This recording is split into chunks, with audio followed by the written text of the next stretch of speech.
Pranab news official চ্যানেলে আপনাদের সবাইকে স্বাগত। আশা করি আপনারা সকলেই ভালো আছেন।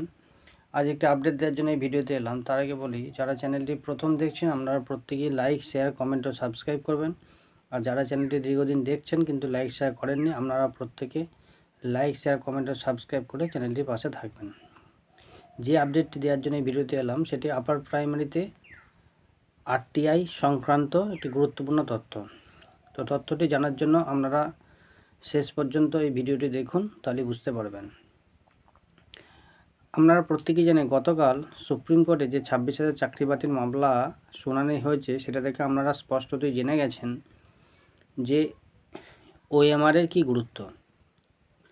কমিশন কোর্টের কাছে বলেছে যে তাদের কাছে অরিজিনাল ওএমআর নাই। এইখানেই কিন্তু তারা বিপদে পড়ে গেছে। তা তাদের কাছে আছেটা কী দিকে তারা তথ্যটা জানাবে, কী দিকে তারা যোগ্য অযোগ্য বিচার করবে। তাদের কাছে ঠিকঠাক নাকি মিরার ইমেজও নাই। অথচ যারা আরটিআই করেছে তাদেরকে কিন্তু এসএসসি তথ্য দিয়ে জানিয়েছে। অর্থাৎ কমিশনের কাছে যে অরিজিনাল ওএমআর নাই, এটা একদম চরম সত্য। তাদের কাছে নাকি মিরার ইমেজও নেই, স্ক্যান কপি আছে নাকি সেটাও সন্দেহ। ঠিক একই সাথে কিন্তু এই আপার প্রাইমারি নিয়োগ সেই 2014, আজকে 2024, সেই তৎকালীন সময়ে যারা শিক্ষামন্ত্রী ছিলেন সেই সময়ের দুর্নীতি, 26,000 চাকরি বাতিলে আপার প্রাইমারির সময় একই প্রসেস। আপার প্রাইমারিতেও কিন্তু অরিজিনাল ওএমআর শিট নাই। এটাই হয়ে গেছে চরম একটা কমিশনের কাছে খুব খারাপ। তার কারণ অরিজিনাল ওএমআর ছাড়া কিন্তু কোনো কিছু নির্ণয় করা খুব অসম্ভব। 2019 সালে আমরা প্রত্যেকেই জানেন, সম্ভবত 2019 সালে 18 বা 19 সালে এই 26,000 চাকরি বাতিল মামলাটা জয়েনিং কমপ্লিট হয়েছিল। আজকে তাদের 5-6 বছর করে চাকরি হয়ে গেছে। তো 5-6 বছর চাকরির পরেও ওএমআরের যদি এরকম ভ্যালু থাকে, এত গুরুত্ব থাকে, সেখানে আপার প্রাইমারি এই তো সবে নিয়োগ প্রক্রিয়া শুরু হয়েছে। এই নিয়োগ প্রক্রিয়া চলাকালীনই ওরা হাইকোর্টে জানিয়ে দিয়েছে ওদের কাছে অরিজিনাল ওএমআর নাই। তাহলে এটা কতটা গুরুত্বপূর্ণ হতে চলেছে আপনারা একটু ভেবে দেখুন। আজ 5-6 বছর সার্ভিস করার পরেও ওএমআরের যদি এতটা গুরুত্ব থাকে 9, 10, 11, 12 গ্রুপ সিরিতে, আর যে আপার প্রাইমারিটা সবে মাত্র নিয়োগ শুরু হয়েছে, তাও কি হবে এখনও পর্যন্ত কেউ জানে না, এই সবে শুরু হয়েছে রানিং প্রসেস, সেইখানে আগে থেকেই জানিয়েছে তাদের কাছে অরিজিনাল ওএমআর নাই।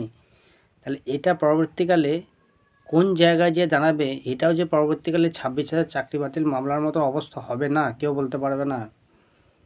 অনেকেই ভাবছে সুপ্রিম কোর্টের 2-3টে এসএলপি খারিজ হয়ে গেছে, যারা জয়েন করছে তারা আনন্দে নৃত্য করছে। নৃত্য করুন, চাপ নাই। ম্যাক্সিমাম ইন্টারভিউ থেকে যারা বঞ্চিত ক্যান্ডিডেট আছেন তারা কিন্তু আরটিআইটা করছে।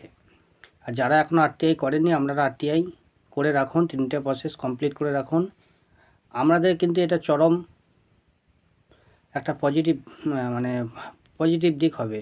তার কারণ আপনি যদি 3টে স্টেপ পুরো আরটিআই প্রসেস কমপ্লিট করে রাখেন, পরবর্তীকালে আপনার কিন্তু যদি এইখান থেকে কোনো সুরাহা না পান, আপনার কিন্তু পরবর্তীকালে চাকরি পাওয়ার রাস্তা একটা কিন্তু খুলে গেলেও যেতে পারে। কারণ আবার প্রাইমারিতেও দেখেছি আরটিআই মামলা থেকে বহু ক্যান্ডিডেট আর চাকরি করছে। আর ওএমআরের যে একটা গুরুত্ব আছে, আর একটা রানিং প্রসেস থাকা চলাকালীন সেখানে ওএমআর নাই, অরিজিনাল ওএমআর তারা নষ্ট করে দিয়েছে। কী করেছে না করেছে সেটা বলতে পারবো না, নষ্ট করে দিয়েছে, অরিজিনাল ওএমআর নাই। তাহলে এই মামলাটা পরবর্তীকালে আরটিআই মামলা যদি হয়, এবং সেই মামলার কি গুরুত্ব আপনারা নিশ্চয়ই বুঝতে পারছেন, আপনাদেরকে ভেঙে বলার আর কিছু নাই। তাই প্রত্যেকেই বলবো, যারা ইন্টারভিউ থেকে বঞ্চিত হয়ে আছেন, আপনারা প্রত্যেকেই আরটিআইটা করে রাখুন। 3টে স্টেপ, পুরো 3টে স্টেপ কমপ্লিট করে রাখুন। এই আরটিআই মামলায় দেখবেন একদিন আপার প্রাইমারিতে একটা কিন্তু খুব গুরুত্বপূর্ণ মামলা হতে চলেছে।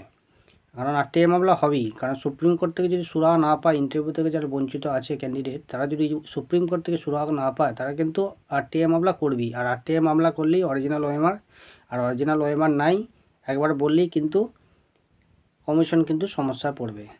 আর যারা চাকরি করছে তাদের হয়তো খুব একটা সমস্যা হবে না, কিন্তু যদি পুরো ওএমআর পাবলিশ করার কথা তখন বলে, সেক্ষেত্রে কিন্তু সমস্যা একটা দেখা যাবে। পুরো 26,000 চাকরি বাতিল মামলা যারা চাকরি করছে তারা যেমন সমস্যায় পড়তে চলেছে, তার যোগ্য হওয়া সত্ত্বেও। তাই আপার প্রাইমারিতে যারা জয়েন করেছে তাদের কি হবে আমি বলতে পারবো না, তো আপনারা এখন নিশ্চিন্তে থাকতে পারেন, চাপ নেই। তো পরবর্তীকালে কী হবে আমরা বলতে পারবো না, বলা সম্ভব নয়। তাই প্রত্যেকের উদ্দেশ্যে বার্তা, যারা বিশেষ করে ইন্টারভিউ থেকে যারা বঞ্চিত আছেন, আপনারা অবশ্যই আরটিআই মামলাটা করে রাখুন, কারণ এই আরটিআই মামলায় আপনাকে কিন্তু ভবিষ্যতে চাকরির পথটা দেখাতে পারে। কারণ এই আরটিআই মামলা করে প্রাইমারিতে বহু ক্যান্ডিডেট চাকরি করছে। আর রিসেন্ট 26,000 চাকরি বাতিল মামলা যেটা সুপ্রিম কোর্টে চলছে, সেটাও দেখতে পাচ্ছেন যে ওএমআরের কী গুরুত্ব। অরিজিনাল ওএমআর নাই, অরিজিনাল ওএমআর নষ্ট করে দেওয়ার ফলে তারা কী সমস্যায় পড়েছে।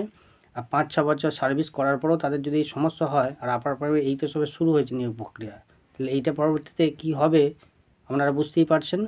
তাই প্রত্যেককে বলবো, আপনারা প্রত্যেকেই যারা ইন্টারভিউ থেকে বঞ্চিত আছেন, আমরা আরটিআই মামলাটা করে রাখুন। ধন্যবাদ।